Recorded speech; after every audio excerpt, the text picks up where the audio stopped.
પ્રશ્ન બીજા આપણા જે છે એ પૂછું તે પહેલાં કોઈ એવી સલાહ મેમ જે અમારા આપણા દર્શક મિત્રો માટે ખૂબ ઉપયોગી છે અને એમને લાપરવાહી થોડીક દૂર થાય. આપણો હેતુ પણ એ છે કે દાંતની જે તકલીફ છે એ મૂળ તો આપણી ટેવ જે અમારી પડી ગયેલી છે એના કારણે થતી હોય છે. તો કોઈ એવી વાત જે આપણા દર્શક મિત્રો માટે અને બાળકો માટે પણ મોટા વયના લોકો માટે પણ ખૂબ કામની છે, આપની દ્રષ્ટિએ એક નિષ્ણાત ડૉક્ટર તરીકે કઈ સલાહ હોઈ શકે આપણી? હવે સલાહ માટે તો બે વસ્તુઓ ખાસ છે.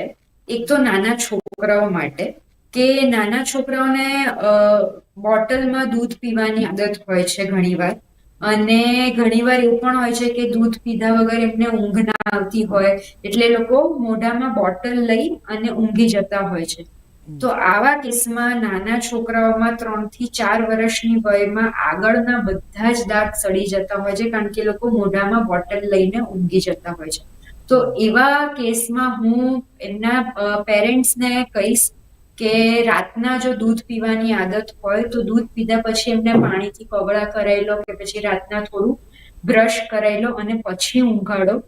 તો એમને આ નાની વયે સડો થવાના ચાન્સીસ જે હોય છે એ બહુ જ ઘટી જતા હોય છે.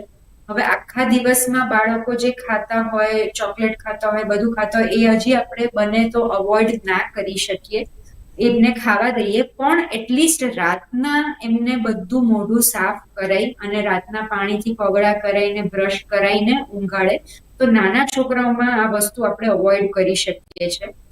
બીજી વસ્તુ એ છે કે જે મોટા વયના લોકો હોય છે એમને ઘણીવાર ડેન્ટિસ્ટથી ડર લાગતો હોય છે, ઘણીવાર ડેન્ટિસ્ટને ત્યાં જતા બીક લાગતી હોય છે, એટલે નાની વસ્તુ, નાનો સડો હોય તો એ જવા દેતા હોય છે. એના લીધે શું તકલીફ થતી હોય છે જે મેં આગળ તમને સમજાયું. અને એક વખત દુખવાનું ચાલુ થઈ જાય પછી એ નોર્મલ મેડિકલમાંથી દવા લઈ અને દુખાવો જતો કરતા હોય છે કે હા હું દવા લઈ લઈશ એટલે ચાલશે, પણ એ વસ્તુ કરવાથી સડો નથી બંધ થતો.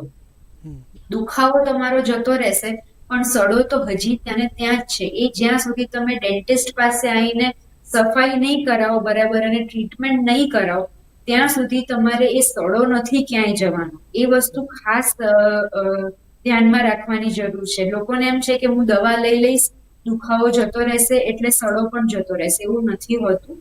દુખાવો જતો રહેશે દવાથી, પણ પાછું 2-3 મહિને પાછો તમને દુખાવો ફરીથી આવી જ જશે, જ્યાં સુધી તમે સડો કઢાવશો નહીં ત્યાં સુધી.